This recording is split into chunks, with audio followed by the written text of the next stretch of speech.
A Second Chance at Love. Previous episodes are available in playlist, a link is given in the video description. Episode 32. Watch What You Say. Roxanne furrowed her eyebrows slightly. She was about to explain to Estella that matching outfits were meant to be home with her daddy and mommy when the employee beat her to it. "You have such a good eye, little girl, this set of matching dresses really fits you and your mommy." Roxanne was stunned. She glanced at Estella before shifting her gaze to the employee, wanting to deny that statement. To her surprise, before she could speak, the girl was already hugging her arm. The latter even called out sweetly, "Mommy." For a moment, Roxanne didn't know how to respond. Estella, on the other hand, was filled with anticipation. "Daddy said he'll make Ms. Jarvis my mommy. It should be fine if call her mommy right now." Roxanne was stunned for a long time.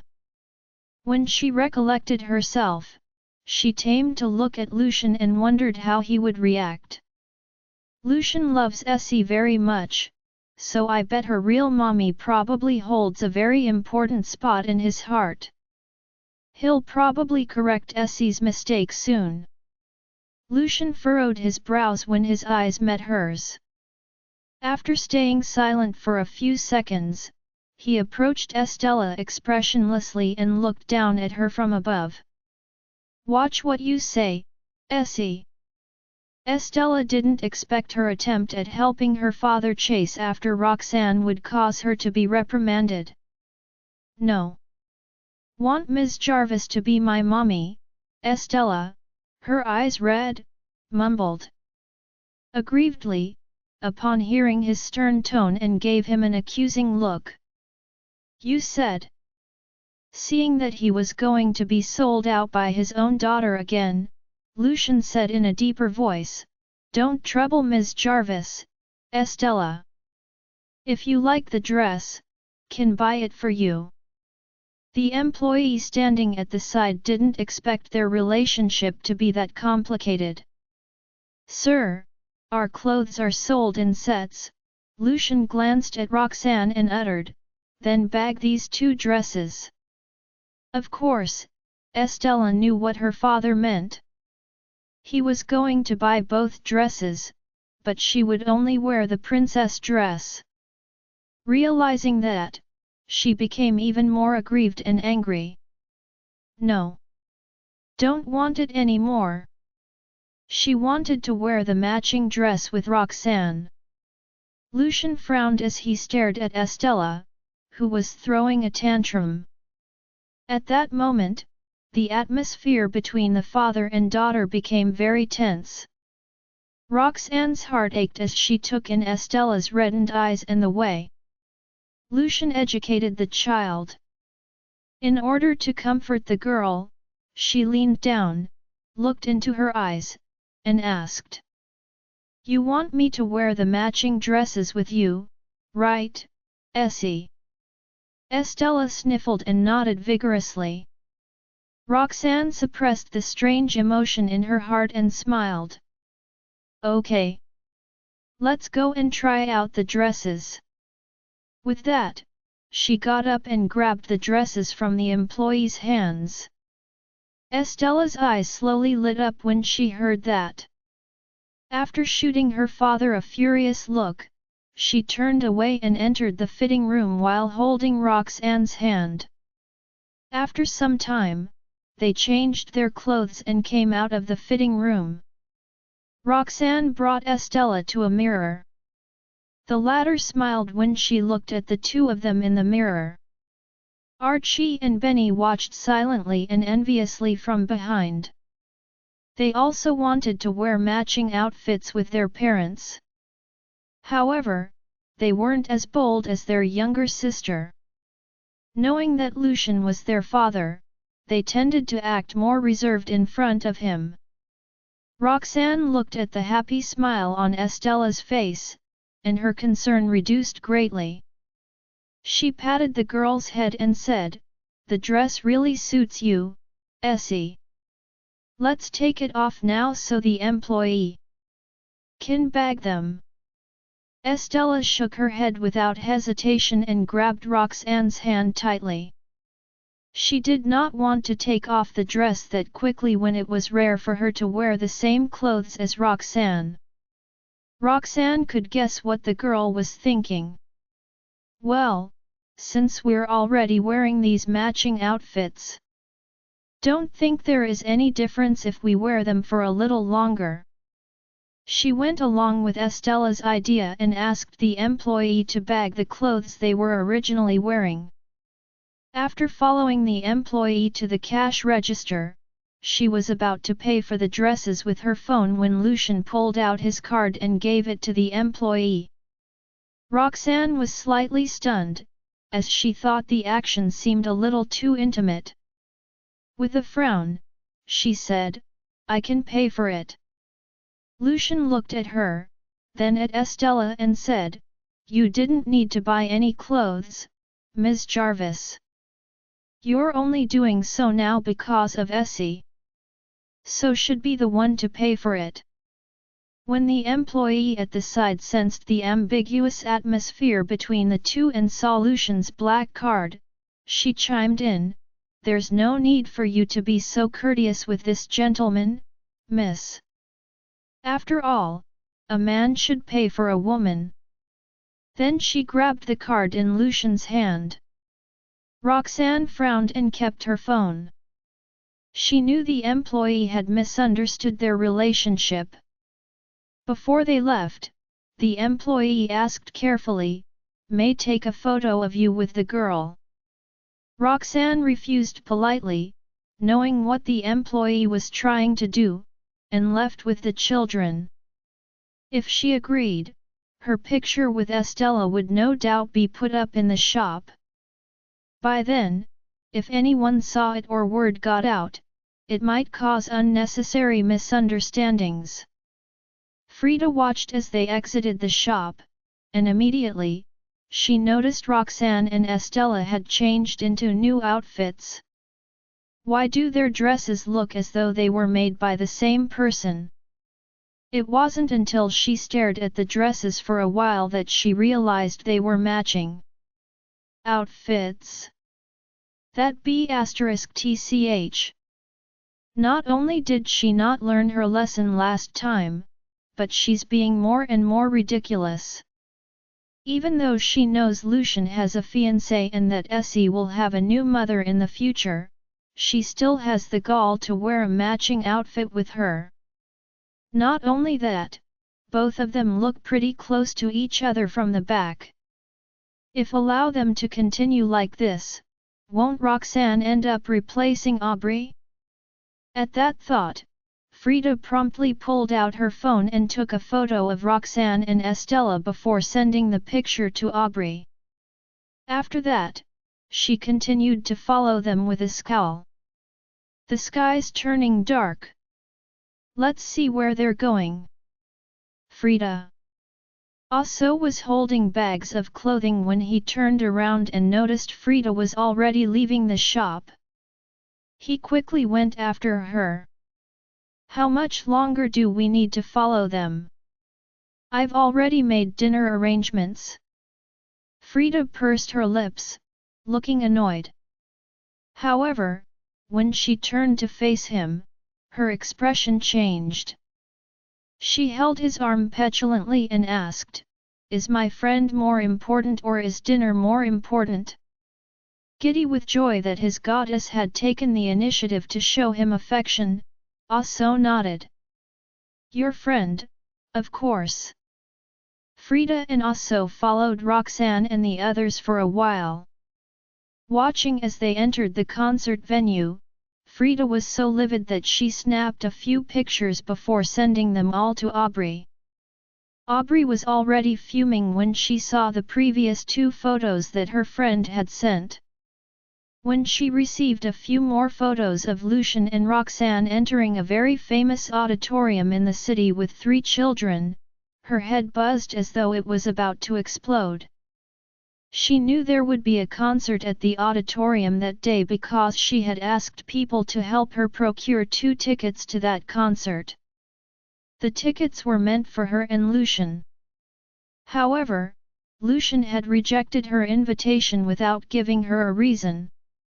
Aubrey could only convince herself that he must be busy with work, and so she had given those 2 tickets to her best friend. However, little did she expect that the man had rejected her because he wanted to attend the concert with Roxanne. Aubrey was about to lose her mind as she stared at the pictures when Frida called. She answered her phone with a scowl, only to hear the displeasure in Frida's voice. "Did you see the pictures sent you, Aubrey? Where did you see them?" Aubrey asked through gritted teeth. Frida gave her a brief summary of what she had seen in the afternoon.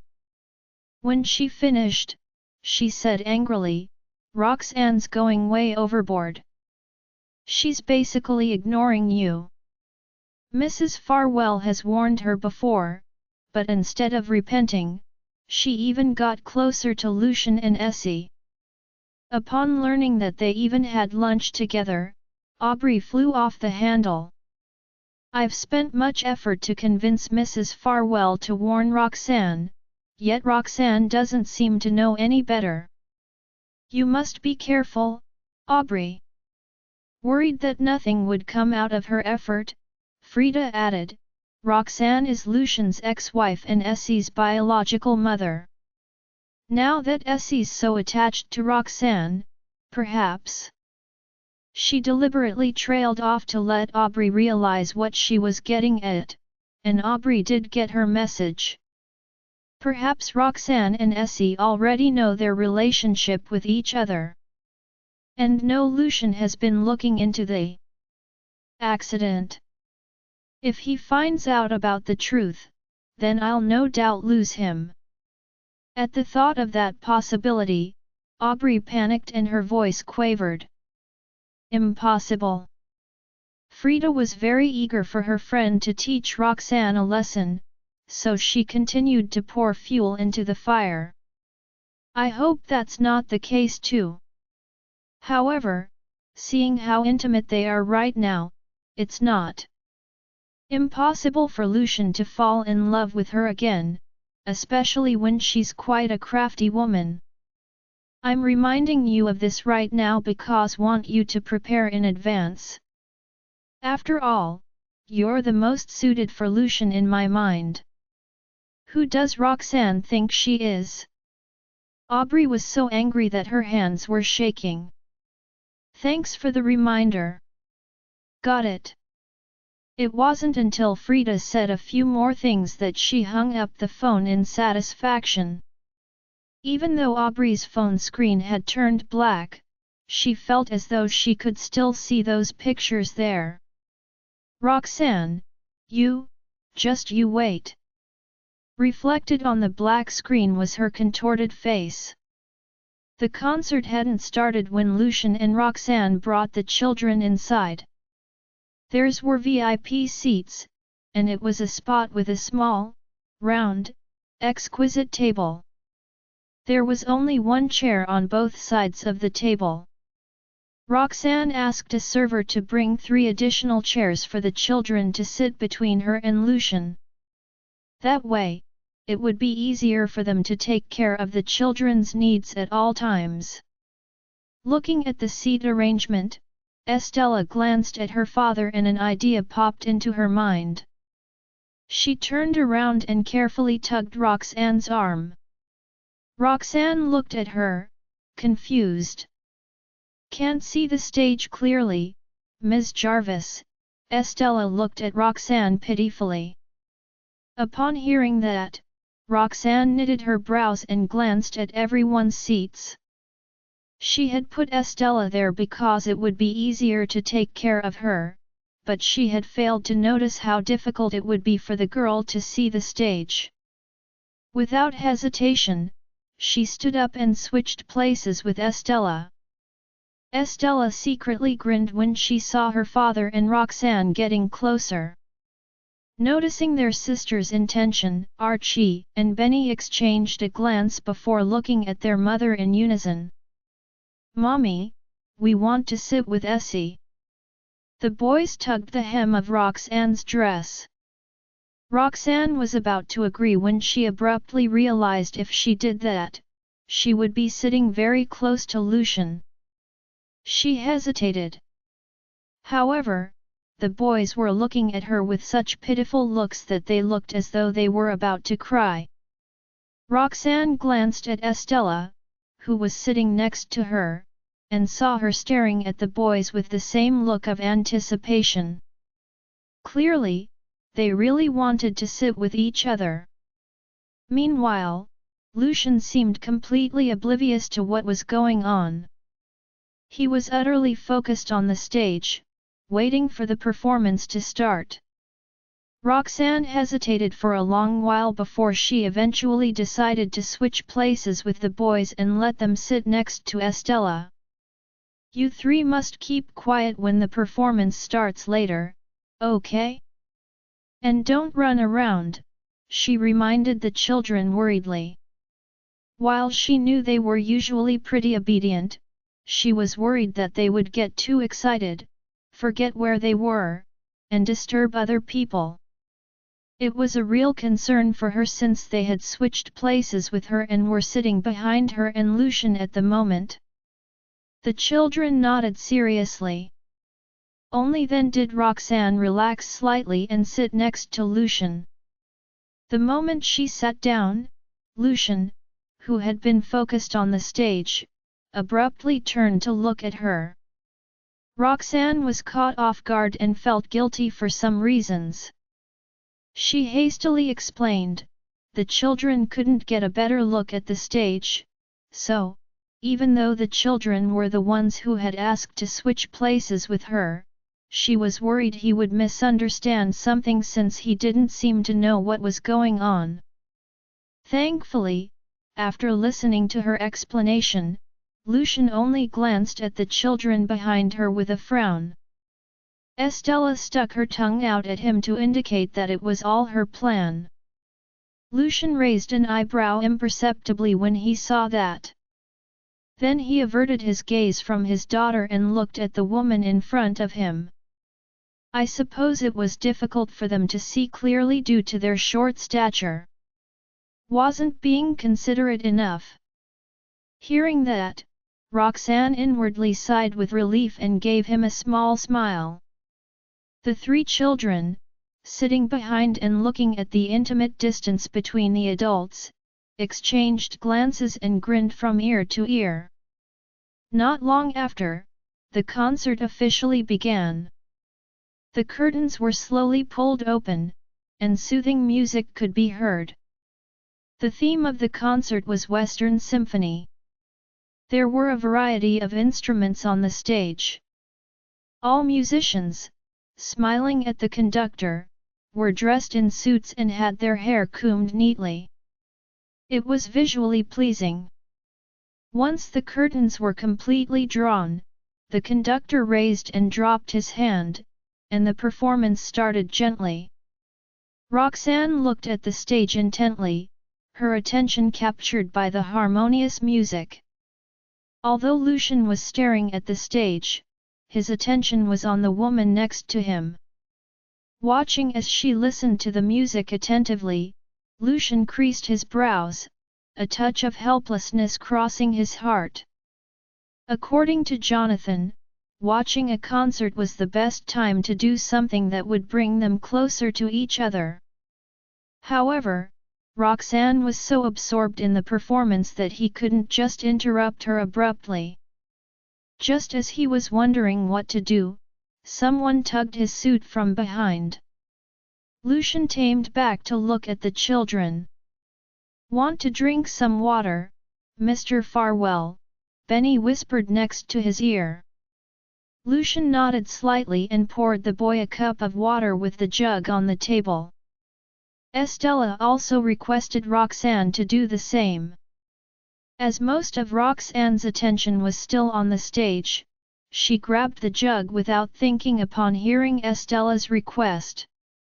To her surprise, a large hand suddenly covered hers before she could grab the jug. Roxanne could obviously feel a pause in the movement of that hand. However, that hand didn't move away even after a while. There were only 5 people at the table, so it wasn't hard to guess who that hand belonged to. Roxanne withdrew her gaze from the stage, then turned to look at Lucian warily. Just as he was wondering what to do, someone tugged his suit from behind. Lucian tamed back to look at the children. "Want to drink some water, Mr. Farwell?" Benny whispered next to his ear. Lucian nodded slightly and poured the boy a cup of water with the jug on the table. Estella also requested Roxanne to do the same. As most of Roxanne's attention was still on the stage, she grabbed the jug without thinking upon hearing Estella's request. To her surprise, a large hand suddenly covered hers before she could grab the jug. Roxanne could obviously feel a pause in the movement of that hand. However, that hand didn't move away even after a while. There were only 5 people at the table, so it wasn't hard to guess who that hand belonged to. Roxanne withdrew her gaze from the stage, then turned to look at Lucian warily. When he met her eyes, Lucian regarded her apologetically before letting go of his hand. He, too, was surprised when he suddenly touched her hand. However, it didn't take long for him to realize the children were creating yet another opportunity for him. Lucian found it amusing when he thought about the effort the children were putting in for him to get closer to Roxanne. Thus, in order not to let their hard work go to waste, he didn't let go of her hand for a long while. The children's eyes sparkled with joy when the adults touched each other. However, they were disappointed when those hands moved away so quickly afterward. Pursing their lips, they stared at Roxanne's back bitterly. Estella had long since known that her father wanted to pursue Roxanne, while Archie and Benny had figured that out themselves. Knowing that their father wanted to pursue their mother again, they, too, tried to help. Yet, the one thing they didn't expect was how difficult it was for their father pursue their mother. Panic struck the children when they saw their mother looking at their father warily. Roxanne had no idea that the children were all on Lucian's side. She only found their accidental contact earlier a little odd. In fact, she even suspected that Lucian had done it on purpose. However, she quickly abandoned that thought because, based on what she knew about his personality, he wouldn't do something as awkward as that to chase after her. She concluded in her mind that it was simply an accident. Suppressing the strange feeling in her heart, she poured Estella a cup of water and handed it to her. When she turned back, Roxanne saw Lucian pouring 2 cups of water and putting one each in front of Archie and Benny. She was puzzled. Is he doing that because they asked for it, or is it because he wants to relieve the awkwardness from earlier? Just as her mind was still in a chaotic mess, a cup of water suddenly appeared in front of her. Roxanne came back to her senses and glanced at the person next to her. Lucian smiled at her mysteriously, then retracted his hand from the cup and turned his attention back to the stage. After staring at the cup with mixed emotions for a long while, Roxanne thanked him in a small voice. She felt apologetic because she believed she had misunderstood him earlier. In order to show him that she didn't hold a grudge, she took a sip of water from the cup he had given her. The children's lips quirked up when they saw how the adults interacted. They thought Roxanne had lowered her guard. When the concert ended, Lucian and Roxanne left the auditorium with the children. The darkness of night had descended upon the world when they stepped out of the building. Lights of various colors lit up around them, and the square was bustling with people. It was a lively sight. "Mommy!" Benny pulled his mother's hand. Roxanne lowered her head and followed the direction he was pointing at with her eyes. There was a musical fountain not too far from them in the square. It was spraying water to the music, and plenty of children and adults were playing in the water. Roxanne rarely took the children out at night, so it was their first time seeing that kind of fountain, and they were excited to play with it.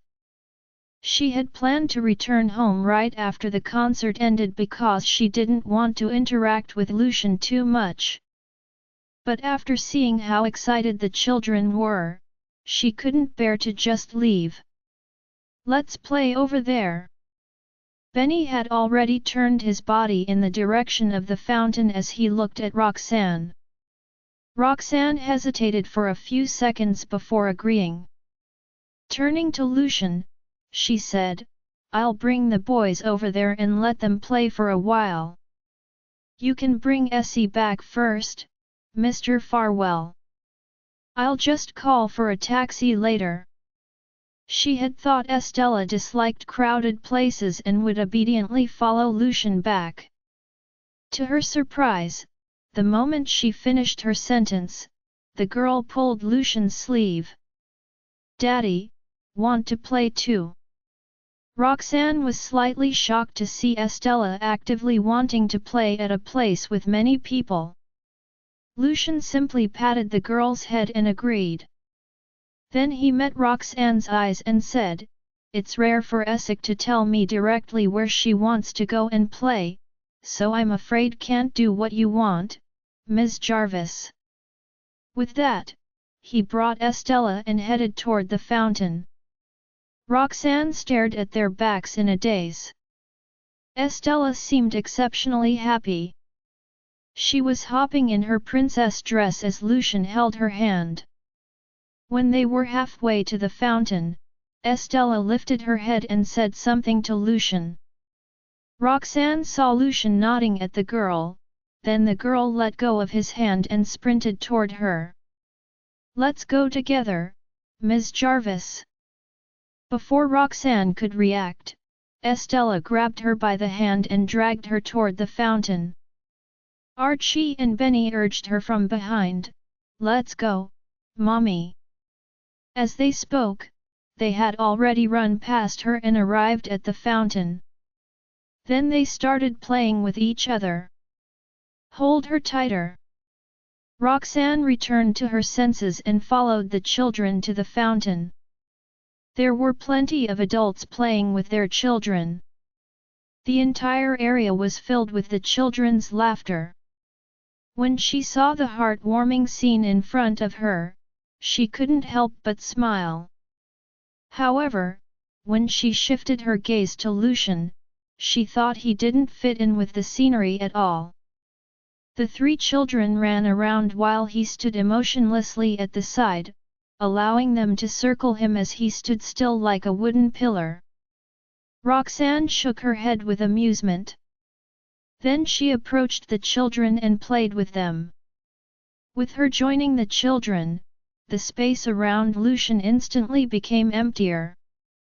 The look in his eyes softened and his lips quirked up slightly as he watched the children play with her.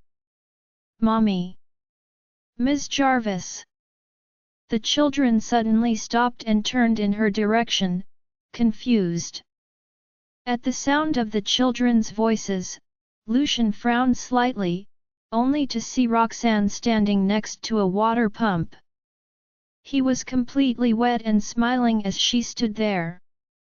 The children were initially shocked, but when they saw the smile on her face, they started giggling. "Stupid mommy!" Archie went over and pulled her aside. Only then did she return to her senses. The freezing water had caused her brain to short-circuit for a moment and her reaction to become slow. In retrospect, she, too, found it funny when she realized how silly she had looked earlier as she watched the children giggling. Just as they were laughing on their bellies, a coat was draped over Roxanne's body. Sensing the sudden warmth, Roxanne pulled the coat on her body and only turned back at the thought of something. She was stunned when she met his eyes. "Thanks for the coat, Mr. Farwell," she said awkwardly. Seeing that she wanted to keep a distance from him, Lucian furrowed his eyebrows and said to the children, "You three play by yourselves for a while. Be careful not to get wet." The children nodded gladly and vigorously when they saw the two acting intimately. Upon getting the assurance from the children, Lucian pushed Roxanne by the shoulders out of the fountain without giving her a chance to speak. Roxanne tensed up when she noticed the two of them were getting too close to each other. Her attempt at escaping only made him hold her tighter. "I can walk by myself.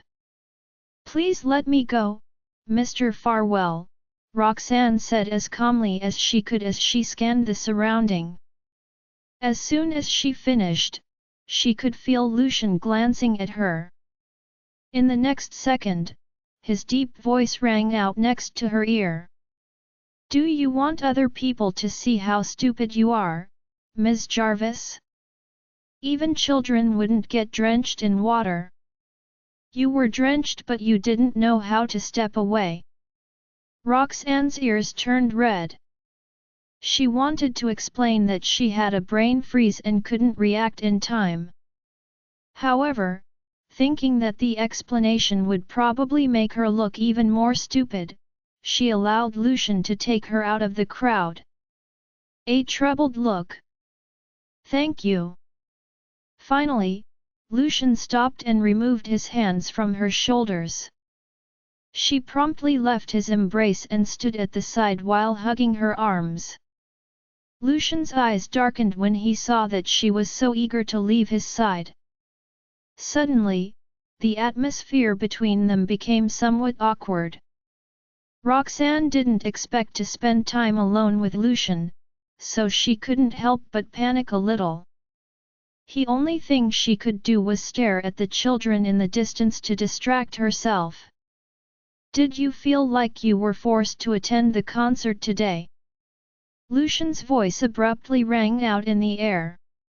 Roxanne was stunned for a moment. She turned to look at him and saw the unfathomable look in his eyes. He was frowning, and his expression seemed a little awkward. It was as if he had deliberated over his words for a long time before saying them. Seeing that, Roxanne found herself feeling somewhat apologetic. "Do I look like it?"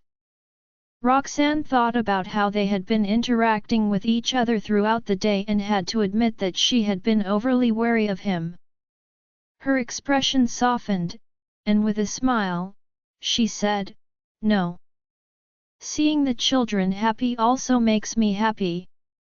Lucian pursed his lips, his eyes dark. "There's no need to force yourself, Ms. Jarvis. You can tell me if you're tired. I've promised you I won't force you." Roxanne's heart clenched. "I can't believe we still ended up talking about that even after I tried not to for the whole day. Indeed, he promised he wouldn't force me to do anything that night. He also said he hoped I wouldn't keep avoiding him and instead see him as a normal friend. Clearly, I failed at doing that today. In fact, I became even warier of him today. It's all because I haven't made up my mind yet." A troubled look slowly replaced the smile on her face.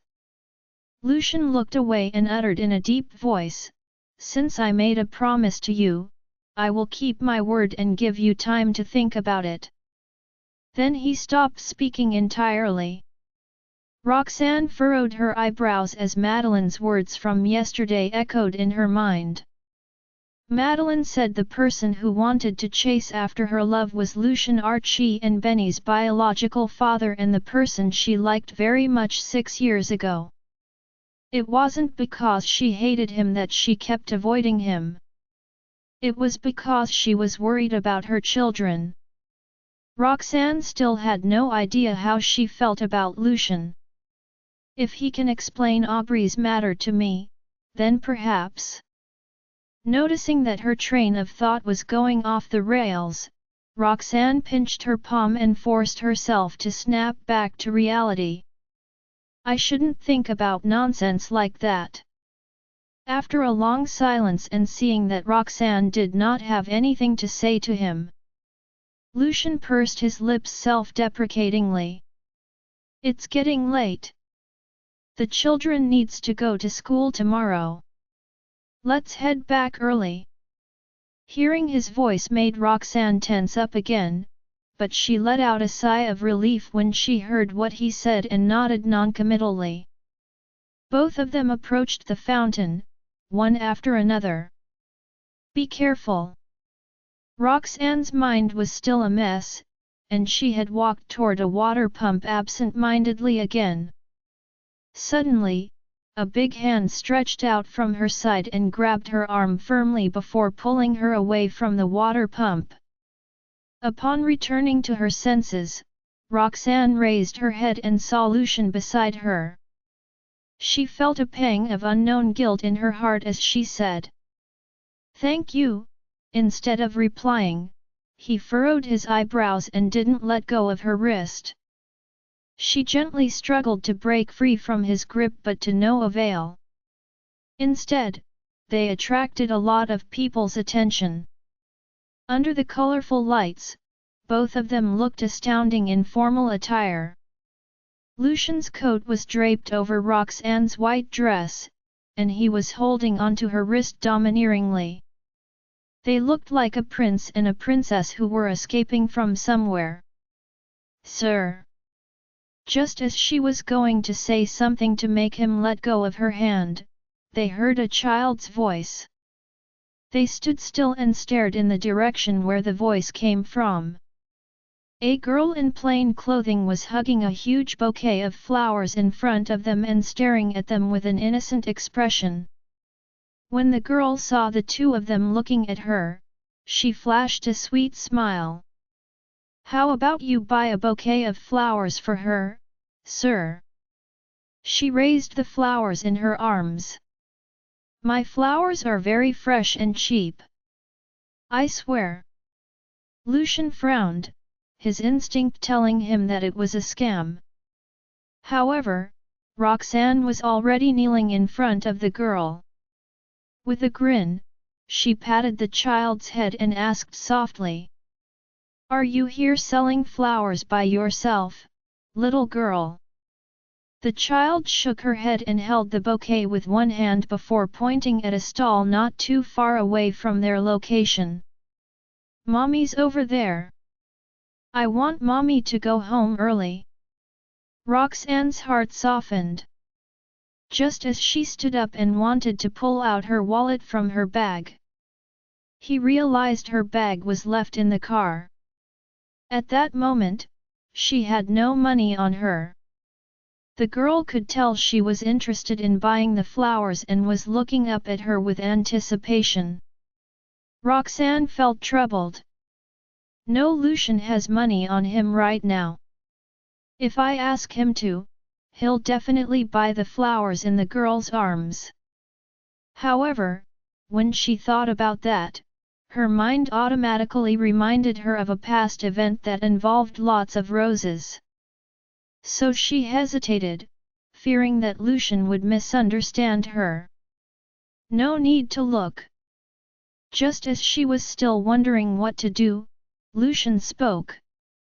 Roxanne turned back and saw that Lucian had already pulled out his wallet when she was still hesitating.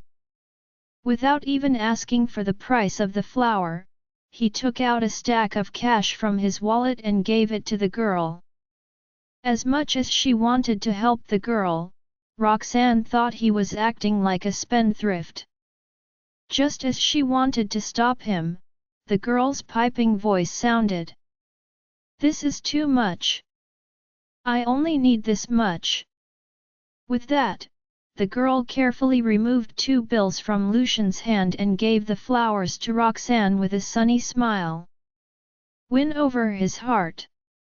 Roxanne instinctively glanced at the man walking in front of her before lowering her gaze to look at the flowers in her arms.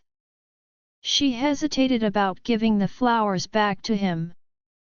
However, before she could say anything, the 3 children came up to her. When they saw the flowers, they were elated. "Mommy, where did you get the flowers? They look pretty, and they match you so well," Benny praised despite knowing who had given his mother the flowers. A wave of embarrassment washed over Roxanne at the boy's question. Right as she was about to lean over to hand the flowers to Estella, she recalled that the man was still holding her wrist. Evidently, that was something the children noticed as well. Upon her realization, Roxanne began to turn red in her face. Nevertheless, she forced herself to smile calmly at the children as she discreetly flung her wrist to break free of the man's grasp. Yet, the man only tightened his grip. Roxanne frowned and turned to protest. When Lucian met her eyes, he confessed. "Ms. Jarvis, you're holding flowers, and I'm afraid you'll end up soaked again if you can't see the road well." "Don't worry. You can have these, miss."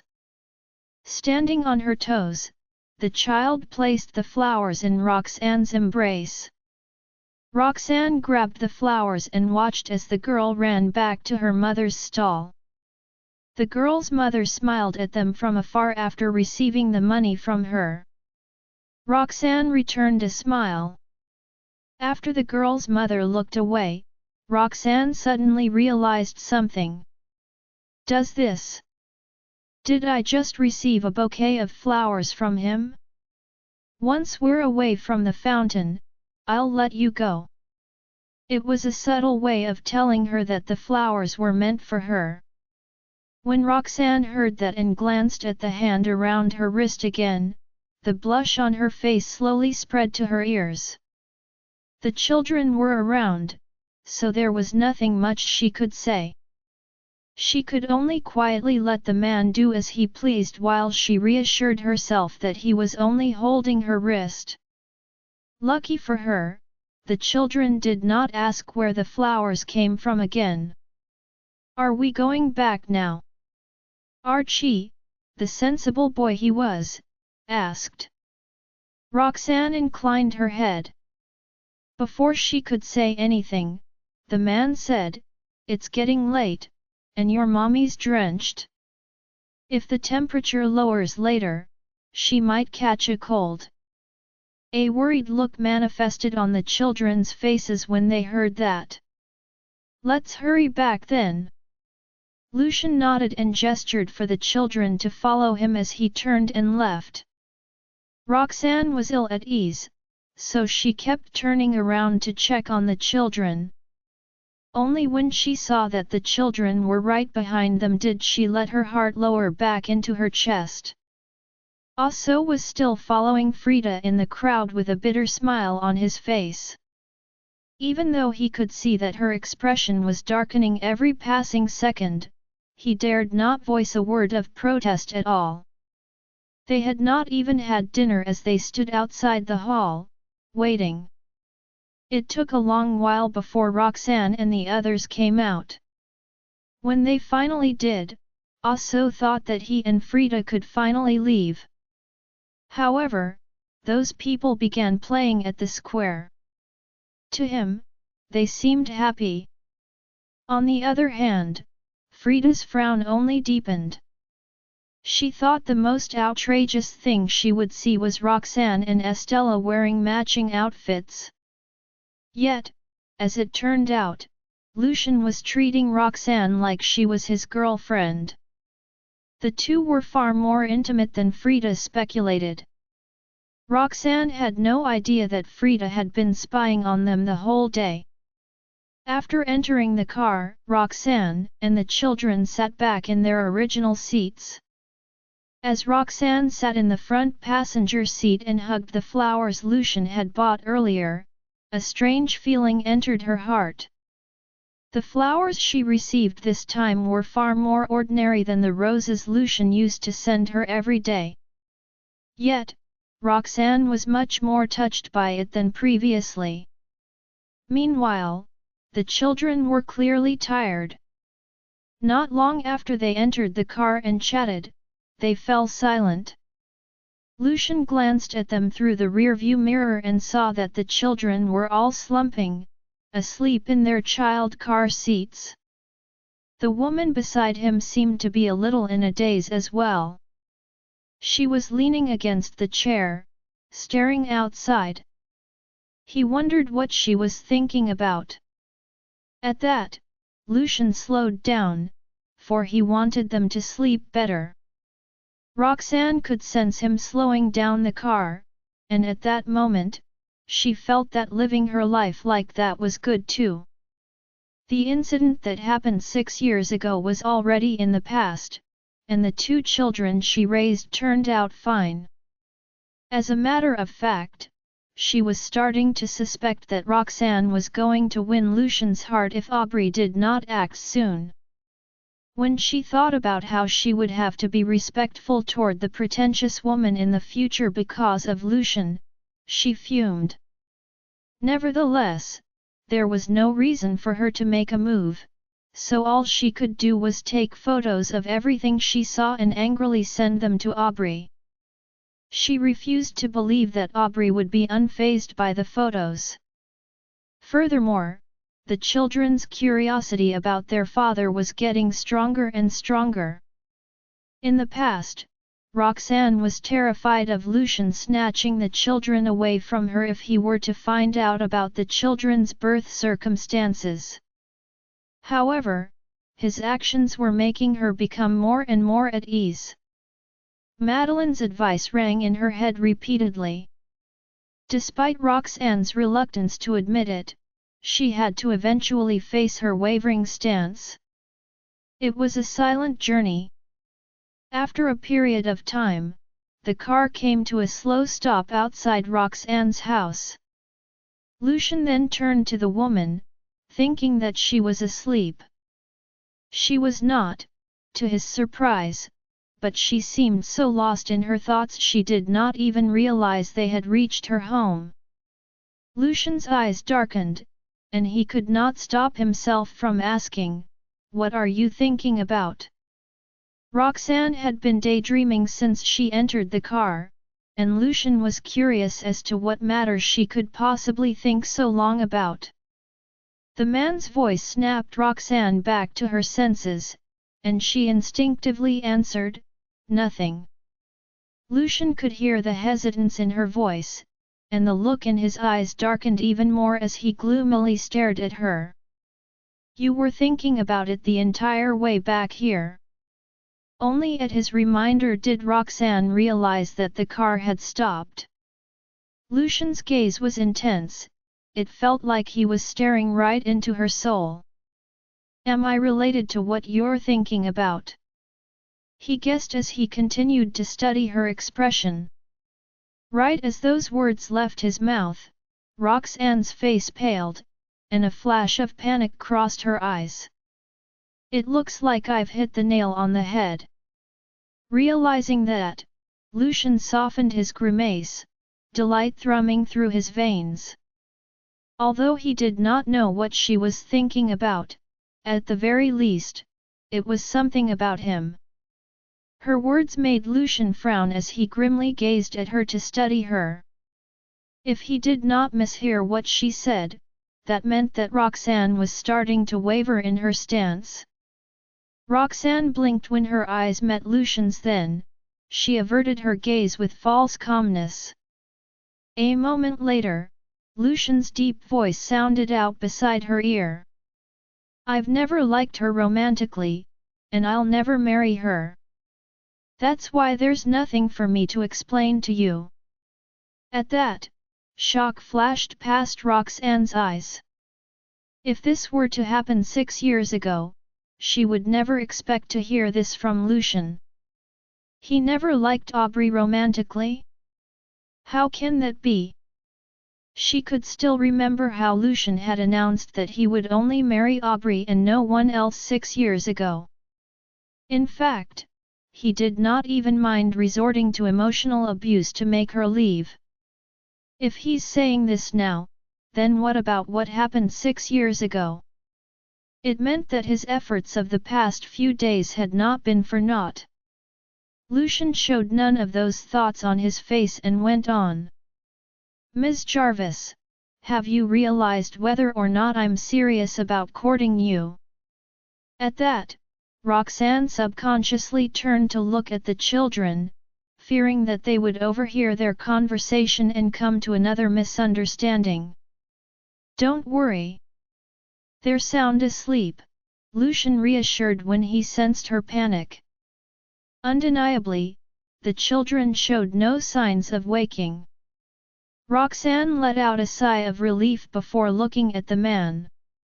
After mentally preparing herself, she said with faked calmness, "Before I answer your question, I think you should tell me about Ms. Pearson." Lucian's eyes were on her, so he saw all of the emotions that appeared on her face. When he noticed her shock, he frowned. Knowing what she was thinking about, he apologized in a low voice, "What happened 6 years ago was my fault. You can blame me for it, and I won't have a word of complaint." That only rendered Roxanne even more stunned and speechless. She never thought she would hear Lucian apologizing for what happened 6 years ago. A beat later, Roxanne found her voice again. "You don't need to do this. I told you that we can think of each other as strangers, and we won't owe each other anything. But I don't plan for us to be just strangers," Lucian interrupted, his forehead creasing. Roxanne, too, was frowning as she kept her gaze lowered in silence. Nevertheless, Lucian continued to speak as he stared at her face. "I'm honest with you because, like you, I have a question to ask. I hope you'll be as frank as I was." Hearing him, Roxanne lifted her head to give him a bemused look. In the next second, the man's voice rang in her ear. "What relationship do you have with Larry?" Larry Morrison had always been a thorn in his side. Every time he saw Larry, he was reminded of the times Larry and Roxanne met in private. Furthermore, the few times he saw them together, they seemed close.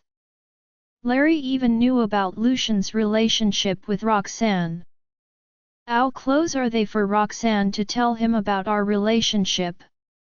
Roxanne was stunned for a moment before her brows started to creep toward each other as a solemn look showed in her eyes. "I've already told you many times that Larry and I are just friends.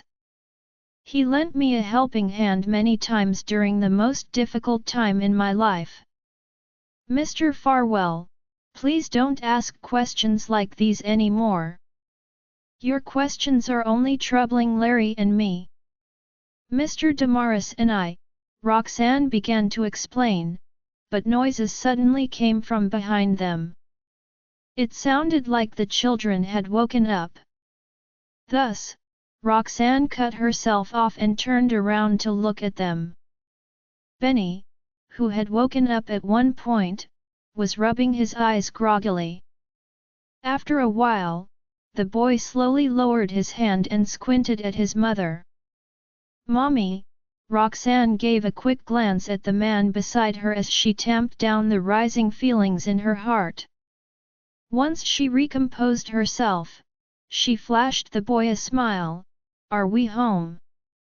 Benny sat up and sprawled at the window to look outside. When he saw the familiar mansion, he asked his mother in a confused tone, "Why didn't you wake us?" Roxanne was reminded of her earlier conversation with Lucian, and guilt settled in her stomach. We just got here. I was about to wake you, but you woke up on your own. Lucian had already asked Roxanne many times about her relationship with Larry. And by then, Roxanne was already getting frustrated by his fervent questions. She thought that Lucian would leave it at that after her explanation. Yet, without any hesitation, he went on, "What about Jack? What relationship do you have with him?" Roxanne was dumbstruck, for she did not know why Lucian was asking her that. "I haven't known Jack for long. What makes him think that there's something between us?" With that thought in mind, Roxanne gave him a puzzled look. At the same time, she noticed that he looked serious about it. He was genuinely worried about her being romantically involved with Jack. The boy was not entirely sober yet, so he did not dwell much on Roxanne's reply. He turned to carefully nudge his brother and woke him up. The noise woke Estella as well, who looked around in a daze, unable to figure out where she was for a moment. The awakening of the children signaled the temporary end of Roxanne and Lucian's conversation. Roxanne then turned back to Lucian and said, "Thank you for sending us back, Mr. Farwell. It's getting late, so I won't invite you in for a drink anymore." With that, she opened the door and stepped out of the car before carrying the children out from the back seats. The night breeze was chilly. Although the heater was on in the car, Roxanne's clothes were still wet. Hence, she could not stop the shudder from going through her body when the wind blew at her. Both Archie and Benny shuddered from the cold as well. They quickly hugged their arms and stood at the side.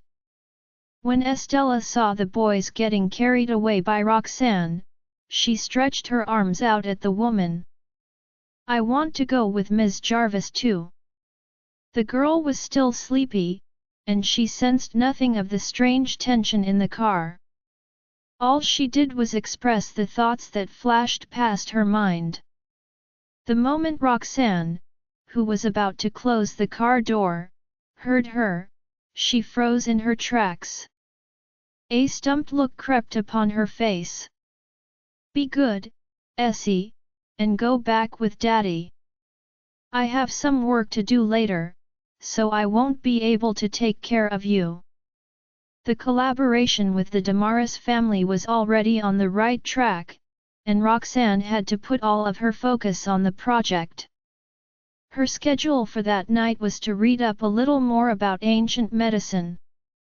If she were to let Estella stay with her, it would undoubtedly disrupt her plans.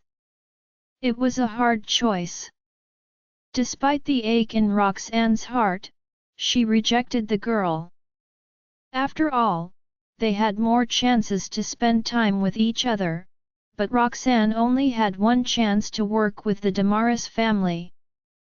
The girl's eyes were still watery from her grogginess, and she took some time to register Roxanne's rejection. A few seconds later, she pouted and stated, "I can take care of myself." It had been forever since she got the chance to sleep with Roxanne. Roxanne felt even more helpless at the girl's pitiful look. Hence, she turned to seek help from Lucian. "I have to prep for the collaboration with the Damaris family later, so I really don't have the time for her." Just as she said that, the man's expression darkened. Roxanne's heart lurched, recalling their conversation before the children woke. Clearly, the man was annoyed by her mention of the Damaris family. Roxanne never thought that Lucian would be so concerned about her relationship with Jack. Estella pouted and was visibly upset. "I can play with the boys. I don't need you taking care of me, Ms. Jarvis." Roxanne felt a pounding headache when the little girl insisted on staying. She decided to try a different approach and said softly, "Why don't you come another day, Essie? I will surely accompany you by then. I really don't have the time today." When the little girl was about to say something, Lucian suddenly voiced, "Essie, Ms. Jarvis told you she's busy. Don't disturb her further." As Roxanne had mentioned the Damaris family just now, his tone was rather clipped. Estella was shocked by her father's icy tone. She widened her eyes innocently and dared not say anything else as she gave Roxanne puppy dog eyes. The cold wind roused Archie and Benny from their grogginess. Likewise, they were taken aback by their father's tone. The two boys exchanged glances with each other. "We'd better not piss Daddy off in the future. He's so fierce." Roxanne disapproved of Lucian's stern manner and furrowed her brows in response. "Essie is still young. Don't vent your frustration on her, and be more mindful of your tone." Lucian felt incredulous listening to her. She was the one seeking my help, and now when I help her out, she's commenting on my tone instead? Estella knew that Roxanne was backing her up and immediately nodded in agreement as she huffed at her father. Noticing the two uniting against him, Lucian massaged his temples and tried to suppress his anger. He toned down and said, "Quit messing around. Ms. Jarvis is still dripping wet. She's going to catch a cold if she stays outside any longer. Essie, say goodbye to Ms. Jarvis and close the door behind you." Lucian knew how to make his daughter listen after all. As expected, Estella hesitated when she heard Lucian saying that Roxanne might catch a cold. She relented and waved goodbye to Roxanne. "Hurry up and go on inside, Ms. Jarvis. I will come to play with Archie, Benny, and you some other time." Roxanne let out a relieved sigh. She smiled and nodded at the little girl. "You're so thoughtful, Essie."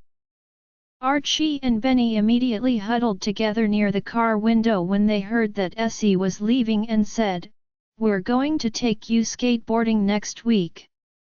Estella's eyes glinted, and she nodded enthusiastically. She waved at them and was about to close the car door. Before she closed the door, however, Lucian's voice rang again. There was a hint of displeasure in his voice. "Essie, pass Ms. Jarvis her stuff." Estella appeared lost and looked around the car. Then, she noticed the bouquet of flowers on the passenger seat. The little girl pursed her lips when she noticed that Roxanne had left the flowers behind. She fetched the flowers and presented them to Roxanne. "You forgot your flowers, Ms. Jarvis." Roxanne was stumped at the sight of the flowers. Lucian had not made it clear that the flowers were for her. In fact, she did not intend to receive any flowers from the man. Hence, she left the flowers on the passenger seat when she got out of the car just now. Roxanne did not expect that the man would use such a way to let her know that the flowers were intended for her. Conflicting emotions welled up in her as the pang of realization hit her. Noticing that Roxanne had not taken the flowers, Estella nudged the bouquet forward and called out, "Ms. Jarvis." Roxanne had only snapped out of her own thoughts and took over the bouquet of flowers because of the girl's voice. She glanced at the man before her and muttered softly, "Thank you." The little girl beamed sweetly when Roxanne accepted the flowers nevertheless. Lucian remained impassive and urged Estella, "Close the door, we should head back now." Estella nodded and reached out to close the door. "Mr. Farwell. Essie is still a child, please be more gentle when you talk to her. Roxanne could not stop herself from reminding Lucian again. After spending more time with the father and daughter duo, Roxanne realized that even though Lucian was meticulous in caring for the little girl, his tone was sometimes too harsh on her. Roxanne's boys would even get startled by his stern tone sometimes, not to mention Estella, who needed more attentive care. She had only reminded him out of goodwill, yet she got a rather ambiguous reply from the man. Essie doesn't need me to be more gentle. She needs a mother. If you are truly worried about her, why don't you reconsider what I've said? Roxanne's face stiffened slightly. She cast a glance at Estella, who had overheard their conversation. The little girl cocked her head to one side and blinked in confusion, pretending as if she did not understand a single thing.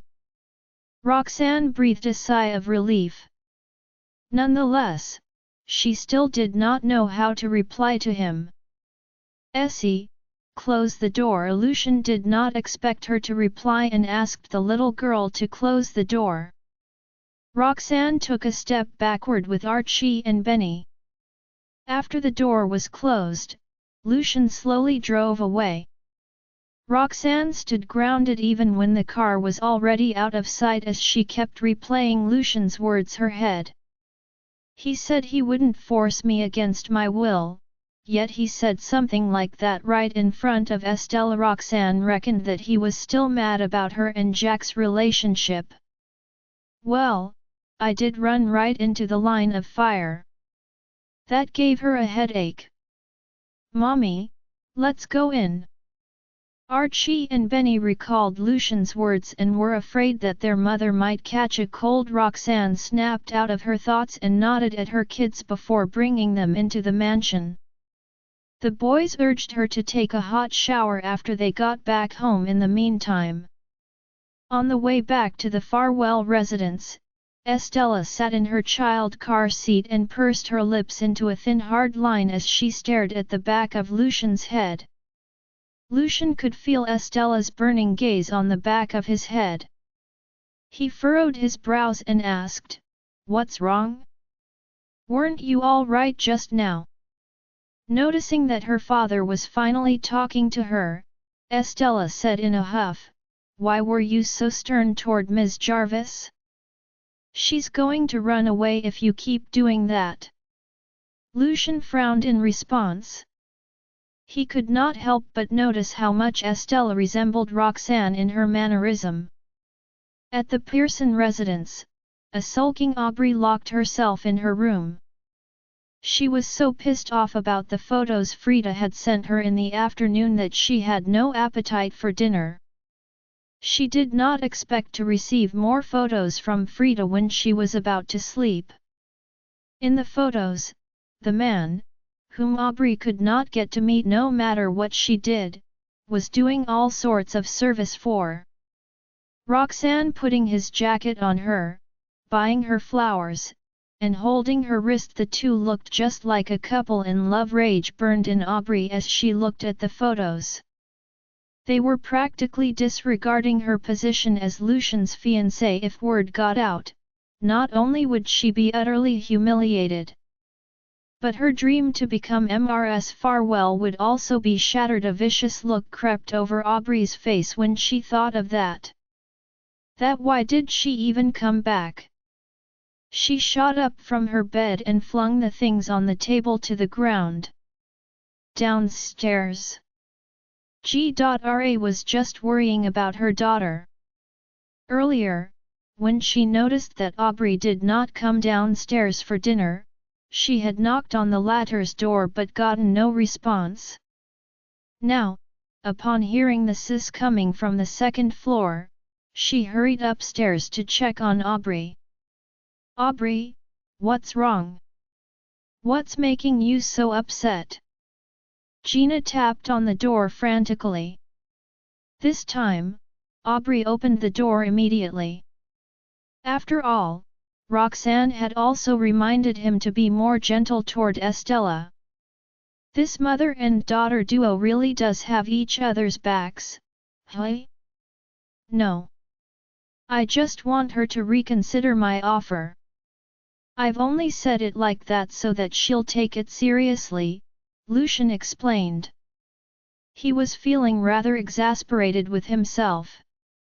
Gina had no idea what was going on as she looked at Aubrey, who stood by the door with a grim expression. What's wrong? Tell me about it. Without saying anything, Aubrey returned inside and sat on her bed. Gina went in after her right when she walked up to the bed. She saw the unlocked phone beside Aubrey's hand. Its screen showed a few photos, which Gina assumed was the reason for Aubrey's outburst. At that realization, Gina glanced at Aubrey before carefully taking the latter's phone to check the photos. When she saw Lucian and Roxanne together in every single photo and how close they were, her face clouded over what's going on. How did Lucian end up hanging out with this woman again? Irritated, Aubrey punched the bed without a word. Gina looked at her daughter's face again, only to find that it was now tear-streaked. Clearly, Aubrey was livid at the two pictured in the photos. Why didn't you tell me about such a major matter earlier? Gina was heartbroken and enraged at the same time. It was only then that Aubrey spoke. What's the point of telling you? I came up with so many ways before, but I still failed to stop them from getting together. At the thought of how her previous efforts were all in vain, Aubrey felt even more aggrieved. On the other hand, Gina was exasperated to see her daughter so upset. That woman is so shameless. She knows Lucian is engaged, yet she keeps on clinging to him. Even though they were married before, they have already divorced. She left him so resolutely back then. What is she trying to do now? Aubrey knitted her brows and said glumly, what's the point of talking about this now? If this goes on, that will become his wife again. By then, I will be a nobody and a laughing stock. Aubrey felt even more furious when that thought occurred to her, and she couldn't help but shed tears of frustration. Feeling distressed, Gina exclaimed, no way! We cannot let her remarry him. Otherwise, all our efforts in the past years will be useless. We have to do something. Aubrey had the same thoughts as Gina. But what else can we do now? The former asked with a frown. From the photos, it was clear that Lucian was very intimate with Roxanne. Gina pondered for a while before saying, we have to proceed with your marriage before they completely reconcile. Aubrey's face darkened further. She obviously knew that, but she didn't know how to achieve that goal. Gina's words were of no help to her. Oblivious to what Aubrey was thinking, Gina continued racking her brain. After a while, the latter spoke again. No matter what, we can't let them continue meeting like this. You have to stay beside Lucian so that he has no chance to meet that woman. I do want to do that, but Lucian has been ignoring me recently. I can't even get close to him. How will I replace that wretched woman? Aubrey complained while sniffling. Gina glanced at Aubrey. Who says you can't meet him just because he's ignoring you? How about you move into his house? That way, he'll be forced to spend time with you all the time even if he doesn't want to see you. By then, all you need is some tricks to make him get over that woman. Aubrey was still hesitant. Move into his house? Will he let that happen? Even before that woman returned to the country, he forbade me from sleeping over at his house, not to mention now. So there's no way he'll let me move in there. Hearing that, Gina frowned. For a moment, the mother and daughter sat in silence with troubled expressions. If he won't let you do that, we'll think of a way to make him agree, Gina uttered coldly after some time. Seeing how confident her mother was, Aubrey was perplexed. Gina threw her a glance and took her phone, ordering, "Come with me." Afterward, she walked out of the room without waiting for Aubrey's reaction. The latter hesitated for a while before standing up and following Gina to the study. Samuel was working inside when he suddenly heard a few knocks on the door. "Come in," he said. Soon, his wife and daughter entered the room. At the sight of their sullen faces, Samuel frowned and put down the documents in his hand. "What's wrong?" Not knowing what her mother was up to, Aubrey stood behind Gina dejectedly. As for Gina, she placed the phone before Samuel. "Take a look for yourself."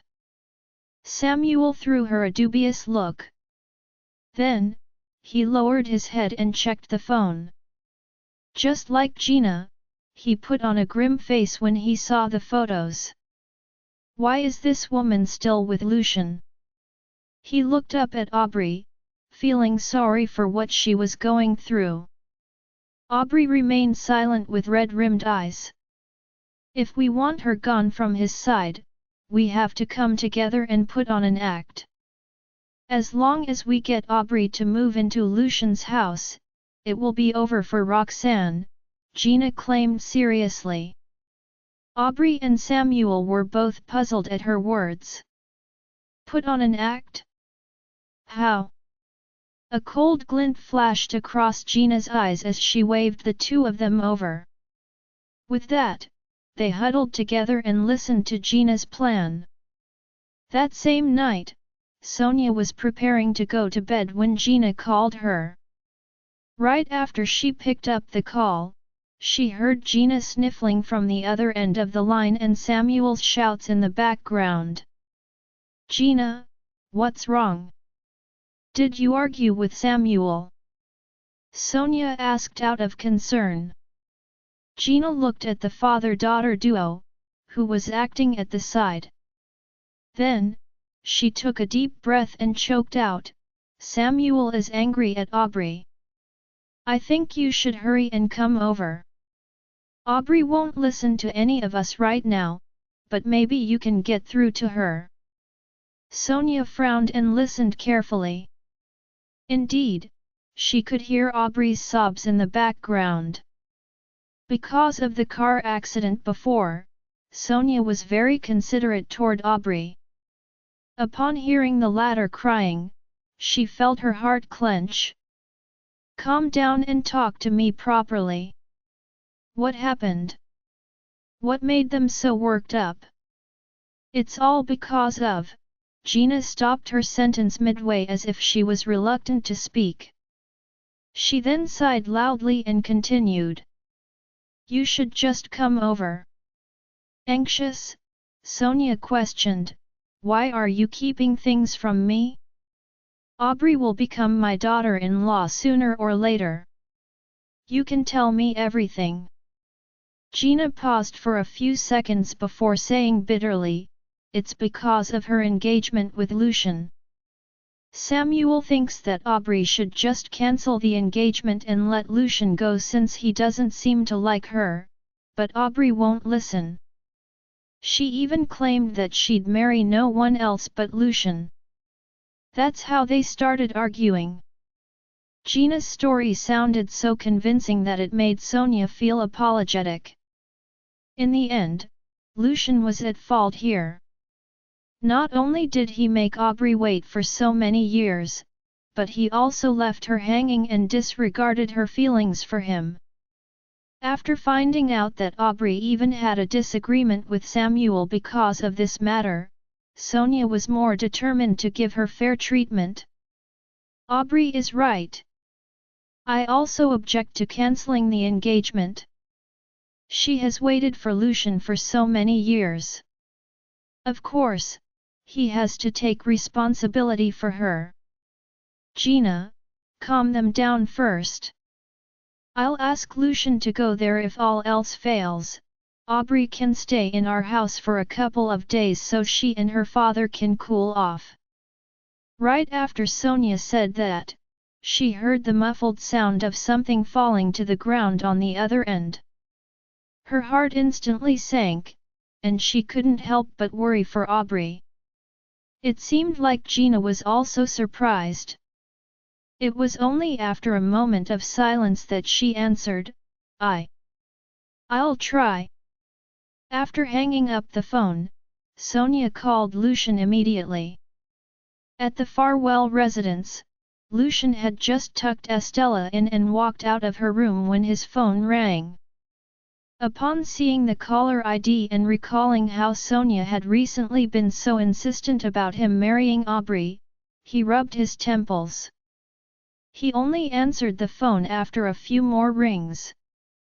Right away, Sonia's voice sounded in his ears. Aubrey had an argument with her father. I'm not sure what's going on now, but you should go and check. Lucian frowned at that. That's their business. It's not appropriate for me to go there.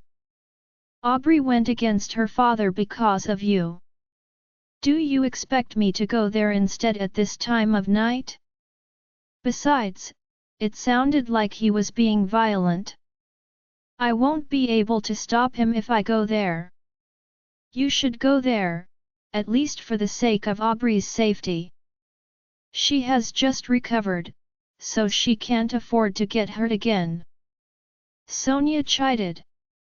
Lucian was about to reject Sonia, but she cut the call before he could do so. For a moment, he stood there in silence with a scowl. Then, he kept his phone and headed downstairs. Although he was unwilling to obey his mother, he had no choice but to do so after hearing what she told him. Mr. Farwell. Catalina called out tentatively when she saw Lucian heading out at such a late hour. Lucian gave her a nod. I need to go somewhere for a while. Make sure to check on Essie from time to time. Catalina nodded and watched him leave the mansion.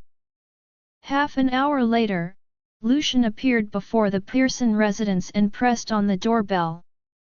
He presumed he would have to wait for a while since the people inside were quarreling. To his surprise, the door was opened almost immediately. Lucian, what brings you here? Gina looked surprised and a bit uneasy to see Lucian. It's late already, so I won't ask you to come in. At that moment, the sound of glass shattering came from the house, followed by Samuel's roar. Since you're so stubborn, then get out of here. Don't stay in the Pearson residence. I don't know you. A troubled look flashed across Gina's face. She acted like she was about to close the door and said, I suppose you heard that. Samuel is arguing with Aubrey. You should hurry and leave. That was precisely the reason Lucian came. Naturally, he couldn't leave after hearing how severe the situation was. I know. My mom asked me to come and check on you all, he admitted. Please let me in. With that, he took a few steps forward, intending to enter the house. Gina hesitated for a moment. Finally, she stepped aside and let him in. As she watched Lucian climb the stairs, a sly look fleeted across her eyes. Leisurely, she followed him upstairs. The two of them came to a stop before the study. The door was wide open, and it was a mess inside. Books, pens, and pieces of a shattered vase littered the floor. Aubrey stood in the corner, her stubborn face wet with tears. Meanwhile, Samuel stood behind the study table and glared at her. How many times have I told you? Had you listened to me, you wouldn't have ended up like this. Lucian Samuel. Gina hurriedly stepped out from behind Lucian. Stop talking. Lucian is here. Samuel's angry expression remained unchanged as he turned to the door. Upon meeting Lucian's gaze, he furrowed his brows and stayed quiet. Aubrey also looked up. She was surprised to see Lucian actually standing there. But she quickly got a hold of herself and turned her face to the side, wiping her tears miserably. Lucian, why did you come here at this time? Samuel cleared his throat and questioned gloomily. Glancing at Aubrey, Lucian scrunched his brows. Mr. Pearson, my mom told me that you and Aubrey are arguing, so I came over. What happened? Samuel glowered at Aubrey and rubbed his temples, explaining, it's nothing serious. It's just about your engagement. I noticed that there was no progress between you two after so many years, so I advised her to give up. Yet, she won't listen. Aubrey and Gina looked quite embarrassed about how easily Samuel brought up the topic. Lucian was also slightly surprised. Before, the Pearson family did almost everything they could to proceed with this marriage. What are they up to now? No. I waited for Lucian for 6 years. Why should I cancel our engagement?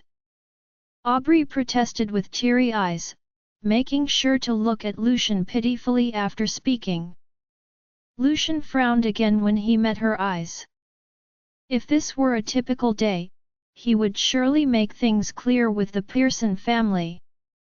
However, he couldn't do so now since they got into such a big argument because of the matter.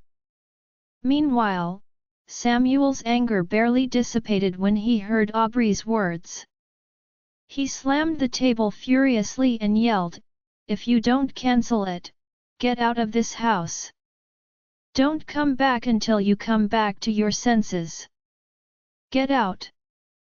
Following that, Samuel strode out of the study with a steely face. As he passed by Lucian, he gave the latter a nod.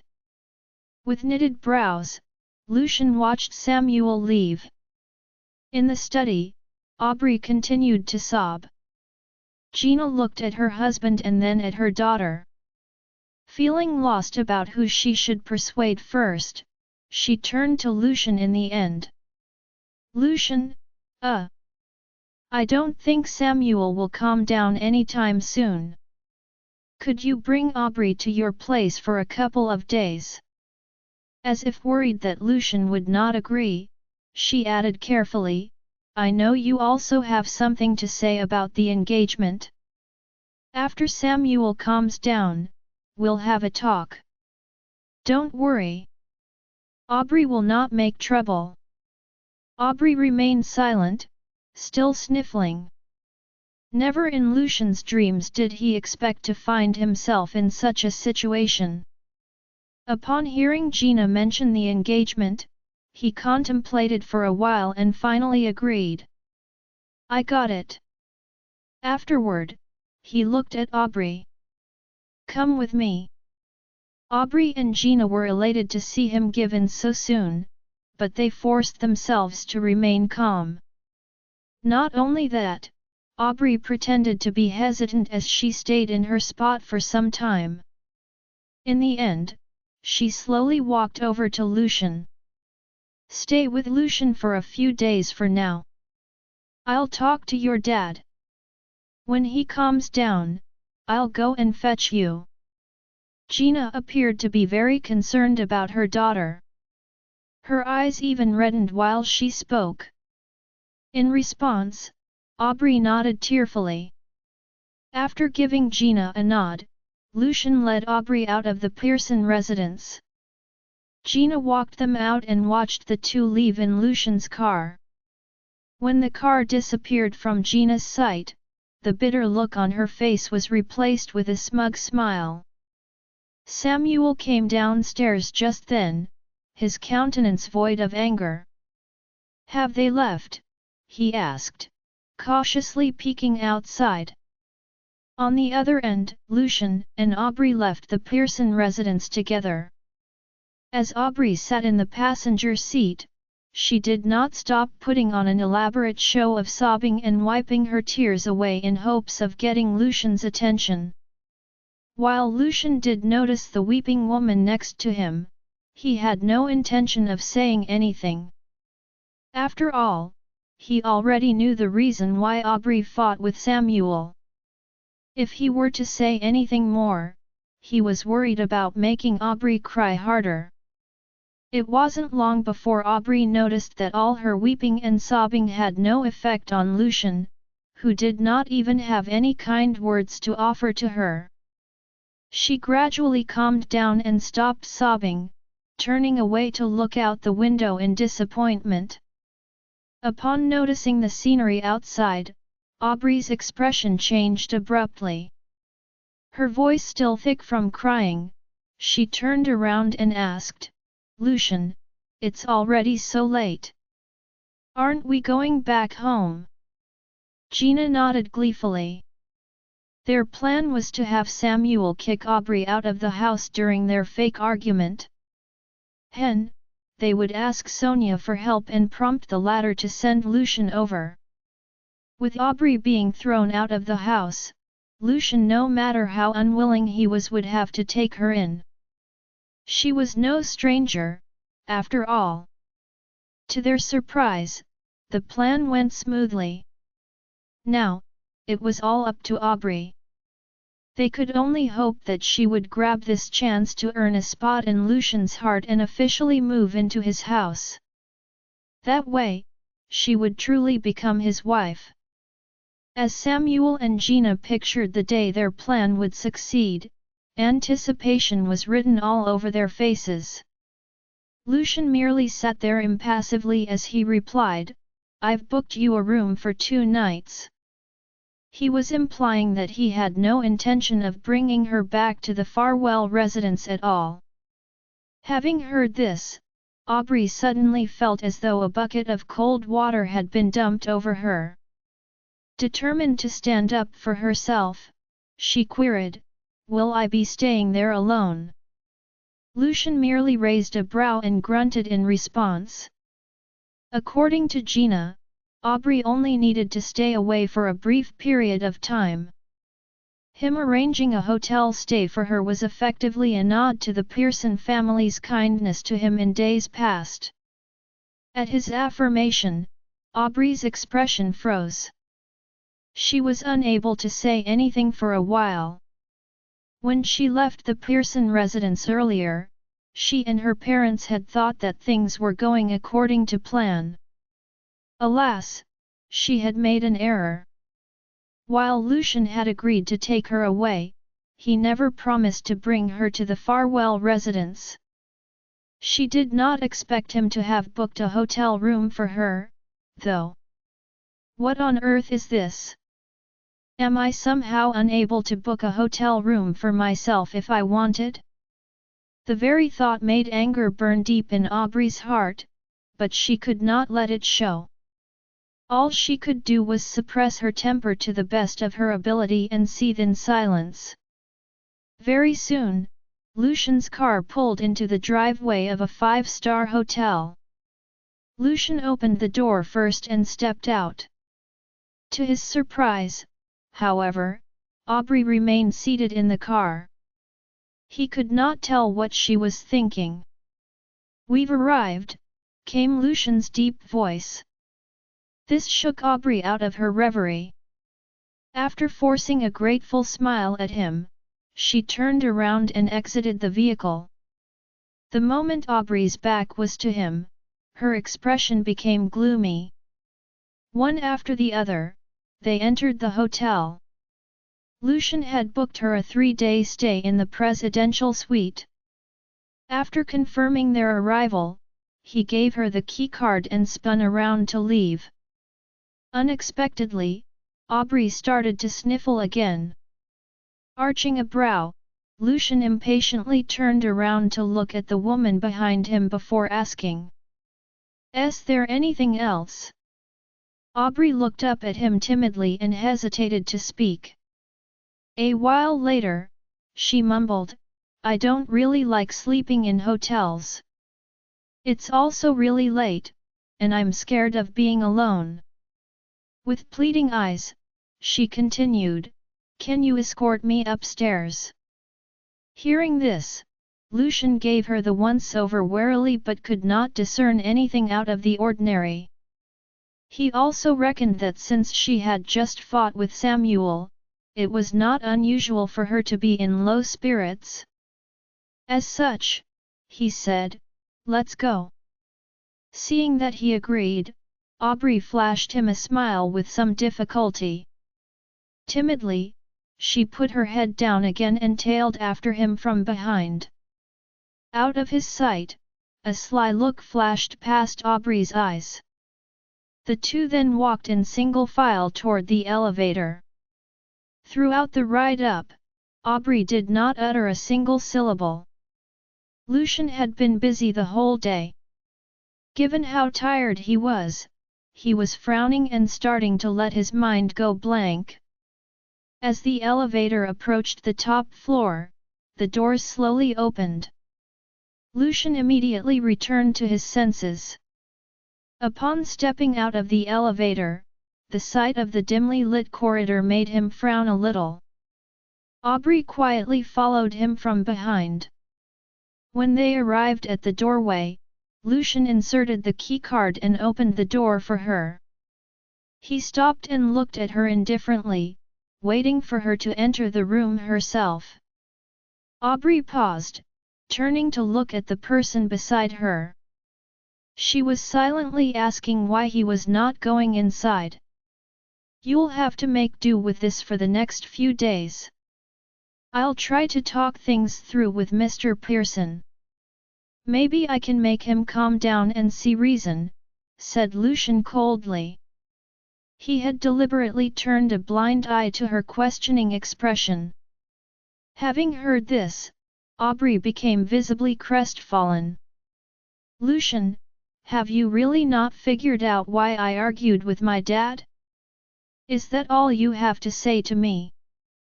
Lucian's expression remained as mild as it was before. "You're not going to want to hear what I have to say right now. I suggest getting some rest and not overthinking things." After saying this, Lucian turned around and left. Aubrey already looks slightly unhinged. "I'm not sure what she's going to do if I stay on." Lucian did not want to cause any more of a scene than necessary only because of the kindness the Pearsons had once shown him and the fact Aubrey had just been kicked out of the house. However, he barely managed to walk 2 steps when he felt someone grab his clothes from behind. Lucian could feel his heart sink. Maintaining the same impassive attitude, he turned around and said, "Let go." "I won't let go." "Lucian, I'm scared. Won't you stay and keep me company?" Aubrey's face was a mix of pleading and determination as she continued. "At the end of the day, we're still engaged. Nobody is going to bat an eyelid if you stay." "What nonsense are you blabbering now?" hissed Lucian angrily. "Aubrey, let me go while I still have a measure of calm. I'm warning you." Aubrey could not care less anymore. In the face of Lucian's rage, she still refused to back down. Instead, she became emboldened and tugged at the hem of his clothes to close the gap between them. With her eyes shut, she leaned in to kiss him. The disgust that Lucian felt at this moment was practically tangible. Just as she was about to meet his lips, he shoved Aubrey away. With her eyes still shut, Aubrey was caught off guard as she was abruptly pushed away. She staggered back a few steps before falling to the ground in a daze. "Have you lost your mind?" The chill in Lucian's voice was quite terrifying to hear. Aubrey merely sat on the ground, taking a while to return to her senses. With bloodshot eyes, she looked at him and said, I love you, Lucian.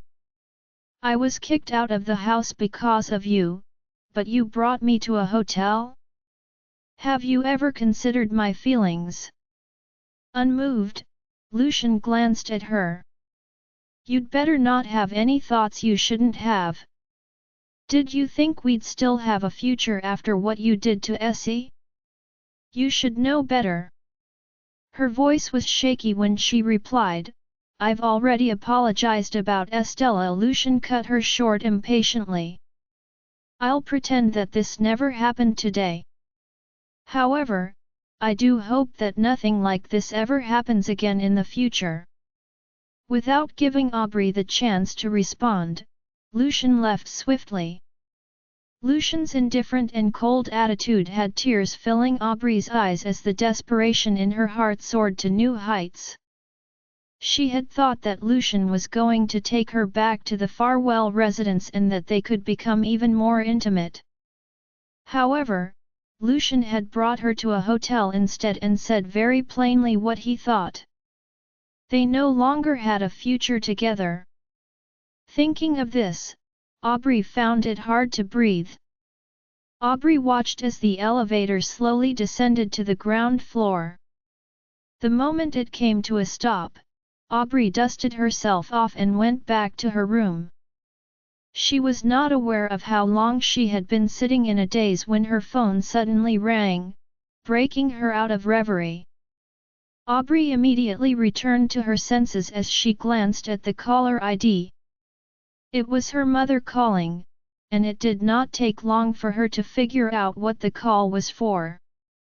The phone continued to ring, but Aubrey had no intention of picking up. All she could do was watch helplessly as the screen kept flashing before everything went quiet. Shortly after, the phone rang again. This continued for a while before Aubrey finally picked up out of annoyance. Aubrey, why didn't you answer the phone? What's happened? Are you not at his place yet? As soon as Aubrey picked up, Gina's concerned voice filled her ear. Mockery flashed on Aubrey's face after she heard this. Even now, her mother still thought that she was going to the Farwell residence. When Aubrey remained silent, Gina asked, Aubrey, are you there? Why aren't you saying anything? I'm at a hotel, said Aubrey, her face devoid of expression. As soon as she said this, nothing but a heavy silence hung about the air. Aubrey continued, Lucian isn't here anymore. He booked me a presidential suite, asked me to get some rest, and then left on his own. Gina was shocked that Lucian did not bring her daughter back to the Farwell residence. She then noticed how crestfallen Aubrey sounded and tried to comfort her. Don't worry. The fact that he was willing to take you away is enough. After all, he booked the room, didn't he? I think he'll visit you often. Aubrey let out a peal of harsh, sarcastic laughter. Believe me, he won't. He said. There's no way we'll ever be together. I bet he has gone to see that Jarvis right now. As she thought of Roxanne, Aubrey's expression darkened even more. It's that S fault. If she hadn't returned, then I would be Mrs. Farwell by now. Inns never thought that her carefully laid plans would backfire so gloriously. When she heard what Aubrey said, her face fell. Don't worry. While Gina had every intention of comforting her daughter, she could not think of the words to say. If Lucian had truly said these things, he definitely meant business. What good were her words then? Even if Lucian said all that, you still have Sonia. I'm sure she'll help you, said Gina hastily after a while. At the mention of Sonia, Aubrey's heart was suddenly filled with hope. Although Mrs. Farwell has no control over Lucian's thoughts, she has always seen me in a good light. She even went out of her way to drive that horrid woman Roxanne away. Right now, it's crucial that I obtain Mrs. Farwell's favor to help myself out of this rut. Being able to drive away that Roxanne is the best possible scenario and the icing on the cake if it can be managed. When that happens, even if Lucian and Roxanne like each other, Lucian would have no other choice. Thinking of this, Aubrey turned sullen, and her tone suddenly became icy. You're right. No matter what, Lucian can only marry me. That Roxanne has caused too much damage. I will have my revenge. Gina nodded hastily. Don't worry, Aubrey. I'll help you. You've waited for Lucian for so long. Who is he going to marry if not you?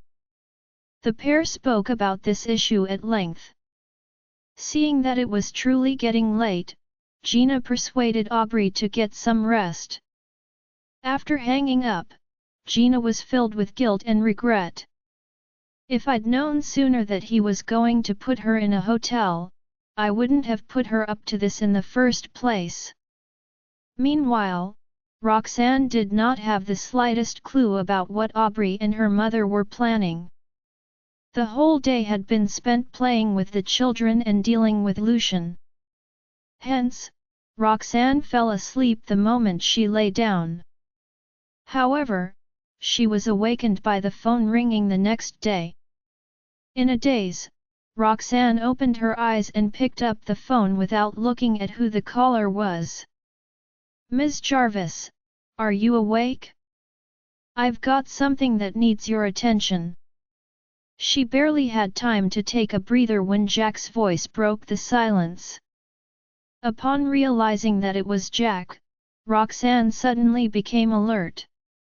Curiously, she asked, has something happened?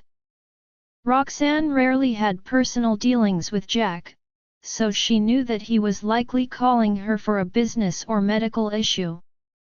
Regardless, both matters were not to be taken lightly.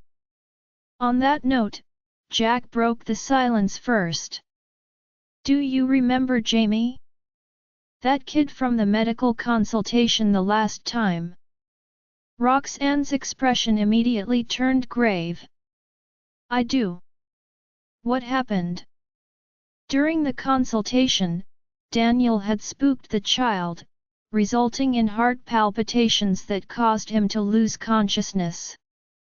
It was only through Roxanne's intervention that Jamie regained consciousness. Thus, Roxanne had quite a deep impression of the child. The orphanage contacted me just now. They aren't sure what happened, but Jamie contracted a high fever and has been hospitalized. I figured that since you handled his consultation the last time, you'd be more familiar with the situation. If you have time, can you go and take a look? Asked Jack politely. Upon hearing that the child was sick, Roxanne immediately agreed. Of course. Which hospital is it? I'll make my way there right now. I'd like to go with you too. I happen to be nearby, so I can pick you up along the way after you get ready. Roxanne hesitated for a brief moment to ponder over the time but eventually agreed. After hanging up, Roxanne wasted no time taking a shower. She hurriedly put on a change of clothes and went downstairs. Archie and Benny were awakened by the sound of Roxanne closing the door. They jolted out of bed to see that their mother was the one rushing downstairs, seemingly in a hurry. The children ran after her, asking, "Mommy? Where are you going?" It was only then Roxanne remembered that Archie and Benny were there. She turned around to pat them on the head, replying, "A little boy from the orphanage has fallen ill, so I need to take a look. As for school, I don't think I have the time to drop you off at kindergarten today. I'll help you to ask permission for a day off." Hearing that it was a little boy who had fallen sick, the boys were immediately filled with worry. Without further hesitation, they nodded and said, "You must do your best to treat him." Roxanne nodded, smiling at them. Just as she was about to bid the children goodbye, a loud honk was heard outside the door. "I think that must be Jack." Roxanne straightened herself and left, the boys following her to the doorstep. At the driveway of the mansion, Jack got down from the car and was prepared to knock when he saw Roxanne and the children coming out. Jack was a little surprised to see the two boys trailing after Roxanne. He knew that she had children but had never laid eyes on them before. The children looked as if they had just gotten out of bed and were still somewhat muddled. Yet, they were well behaved. They obediently followed Roxanne from behind and gave Jack polite, albeit confused, little waves. Seeing how polite and cute the children were, Jack gentled his tone. The two children straightened themselves and looked curiously at Jack, unsure of who he was. With a smile, Roxanne said, "This is Mr. Damaris, a colleague of mine." The introduction seemed to put the boys at ease as they sweetly greeted Jack with another hello. Jack reached out to pat the boys on their heads. "I'm in a rush and never thought I'd run into you both today. I should have brought you some gifts.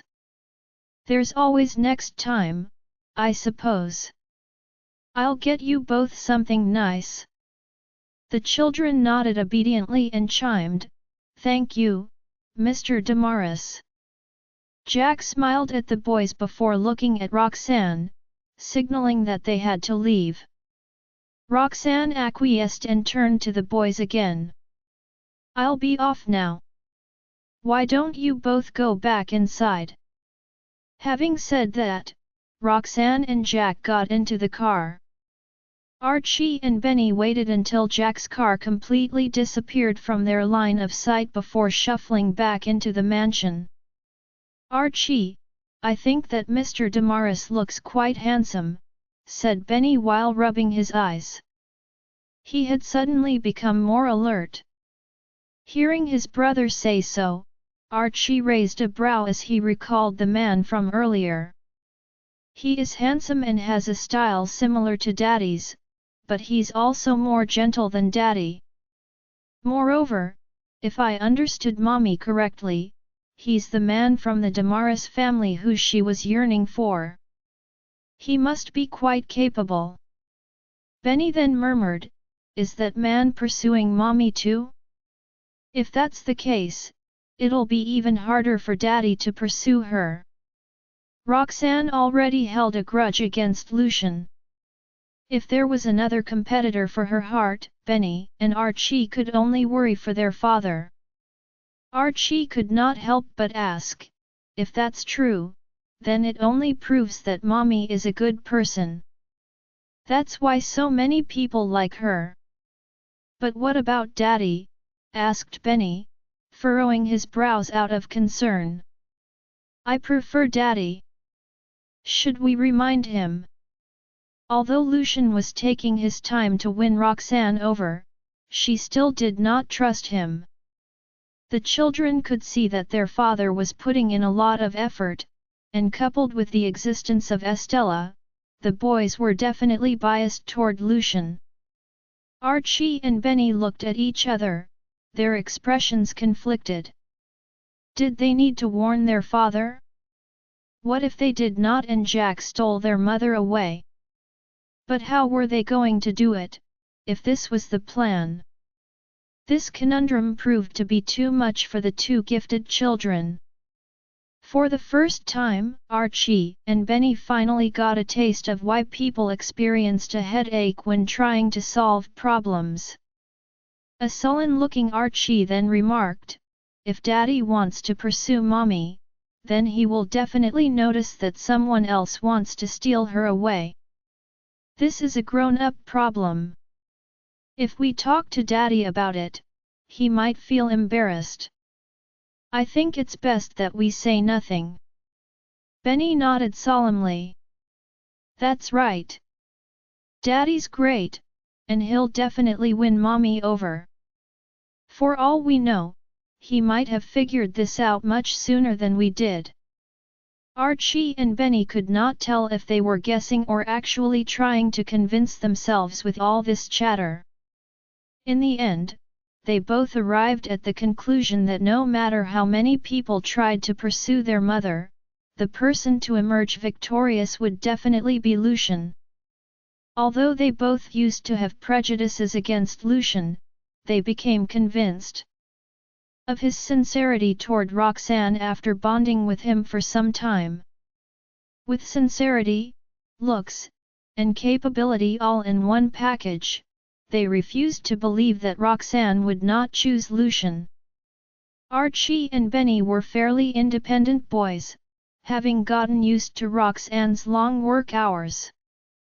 Join our Facebook and WhatsApp group for more updates, link is given in description. Rest audiobook will be continued in next episode.